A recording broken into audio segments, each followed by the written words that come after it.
காத்து நின்று இரட்சிப்பவைகளாக உயிரினங்கள், பொருட்கள், இடங்கள், சூழல்கள், நேரம், காலம், நல் எண்ணம், நேர்மை குணம், எதிரிகள், பஞ்சபூதங்கள் என எண்ணிலடங்கா காரணிகளாகப்பட்டது இடம்பெறும். ஆபத்து சூழ்ந்த நேரத்தில் பக்கபலமாகவும் உறுதுணையாகவும் துணை நின்று கடுமையான சூழலை போக்கி அமைதி நிலையை நிலவச் செய்தும் நிலைக்கச் செய்தும் இருக்கும். சங்கடம் நிறைந்த சூழலுக்கு சில இடங்களில் நல் நேரம் ஒன்றே தூணாகும். ஒரு நேரத்தில் மேற்கொண்ட செயலானது தோல்வியை தழுவினால் மற்றொரு நல் மற்றும் வெற்றி அடைவதற்கான சூழல் நிலவும். இந்த நிலவ இருக்கும் நல் சூழலே செயலுக்கான வெற்றியை தீர்மானிக்கவிருக்கும் நேரம் என்று அர்த்தம். இந்த உகந்த நேரமானது ஒரு இரட்சகனாக இருந்து உகந்த செயலுக்கான உகந்த நன்மதிப்பையும் பலனையும் பெற்றுத்தரும். ஒரு நல் எண்ணமுடைய மனதினுள்ளும் தீய எண்ணமானது உட்புகுந்து தீமையை விளைவிக்க அதிகம் வாய்ப்பு உள்ளது. சுயநல எண்ணம், பொறாமை குணம், சூழ்ச்சி புரியும் மனப்பாங்கு போன்றவை நல்குணத்தை அளித்து தீமையான செயல்களை அதிகரிக்கச் செய்து இம்மையை புகுத்திவிடும். இந்த இடத்தில் தீய எண்ணத்தை களைந்தெறியச் செய்யும் எண்ணம் நல் எண்ணம் ஒன்றே ஆகும். நல் எண்ணமாகப்பட்டது ஒரு பாதுகாப்பு கவசமாக இருந்து மனதை ரணபூமியாக மாற்றாமலும் சங்கடத்திற்கு உள்ளாக்காமலும் மனதையும் உடலையும் ஆரோக்கியத்தையும் வருங்கால நல்வாழ்க்கையையும் மங்கவிடாமல் ஒளிரச் செய்யும். இந்த நல் எண்ணத்தை நல் தீர்க்க தரிசன ஆற்றல் ஒன்றே வழங்கும் என்று சொன்னால் மிகையாகாது. நல் தீர்க்கதரிசிகளுக்கு எவையெல்லாம் தன்னை காத்து நின்று இரட்சிக்கும், எவையெல்லாம் தனக்கு தோள் கொடுக்காமல் ஒதுங்கிச் சென்றுவிடும் என்று தெரியும்.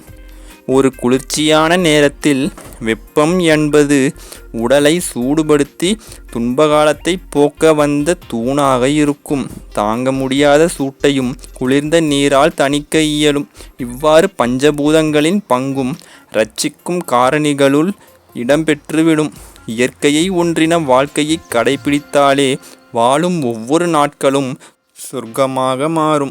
இதை தெள்ளத் தெளிவாக இயற்கையை ஒன்றின வாழ்க்கையை வாழ்பவரால் உணர இயலும். ஒரு பெரும் சங்கடத்தில் தனியாக நின்று காத்து இரட்சிப்பவர்களுக்கு தலைவன் என்று பெயர். இந்த தலைவனை நம்பியே ஒரு பெரும் கூட்டம் அவன் பின்னால் நிற்கும். இது எதனால் என்று கேட்டால் காக்கும் ஒரு புனிதமான பொறுப்பானது இருப்பதினால்தான். இரட்சிக்கும் ஒவ்வொரு காரணி மீதும் நம்பிக்கையானது எழுவது இயற்கைதான்.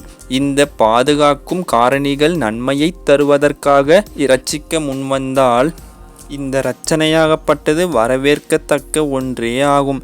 இதே இரட்சனையாகப்பட்டது தீமையை கொண்டு வந்து சேர்க்கும் எண்ணத்தோடு இருந்தால் பிறகு இந்த இரட்சனை வரவேற்கத்தக்க இரட்சனையே கிடையாது.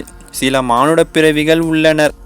அவர்கள் தீய எண்ணத்துடன் இரட்சித்து காக்க முன்வருவர். இவ்வகையில் இரட்சித்து காப்பதால் இரட்சகருக்கும் பலன் கிடையாது. யாரை இரட்சித்து காப்பாற்றினாரோ காப்பாற்றப்பட்டவரும் பலனை அடைய மாட்டார். இரட்சனை எனப்படும் காத்தலுக்குரிய மகத்துவத்தை தெள்ளத் தெளிவாக அறிந்து போற்றி புகழ்ந்து மதிப்பளிக்கும் மானுடர்களே தனது சக மானுடர்கள் மத்தியில் நற்பெயரை பெற்று நம்பிக்கையுள்ள மனிதராக மாறி தனக்கென ஒரு தனி இடத்தை பிடிப்பர்.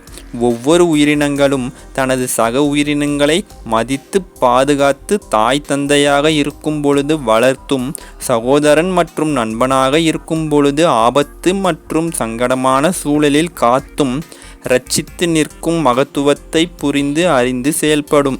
சில வேளையில் சில மானுடர்கள், சில விலங்குகள், சில பறவைகள் வாய்ப்பு இல்லாத பொழுது தனது இன்னுயிரை கொடுத்தும் கூட தனது சக உயிர்களுக்காக வாழ்க்கையை கொடுத்து செல்கின்றன. மானுடர்களுக்கு மனிதநேயம் இருக்குமாயின் இரக்க குணமானது ஓங்கி நிற்கும். இதை போன்றே மானுடர்கள் அல்லாத மற்ற உயிரினங்களுக்கும் இரக்க குணமானது இருக்குமாயின் காத்தல் என்னும் செயலானது அதிகரிக்கப்பட்டு அழிக்கும் அவல நிலையானது அகன்றுவிடும். இவ்வாறு இருந்து கொண்டே இருந்தால் இந்த அகிலமே பூஞ்சோலையாவது உறுதி.